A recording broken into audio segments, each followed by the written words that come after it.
Magkaiba po sila ng breed, hindi sila magka.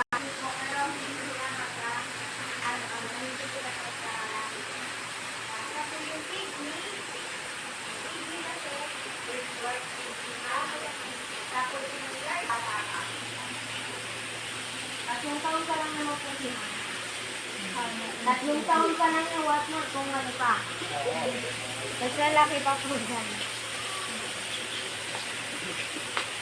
Yan, tatlong taon pa lang po yun. Bago lang po yan. Ano yan, galing siya ng Ukraine. Ukraine. Siya yung nakasurvive sa war ng Ukraine. Wow. Survivor ka pala, pre. Kaya siya magulang, magpapatinigo. So, siya po yung magiging bagong malaking hipong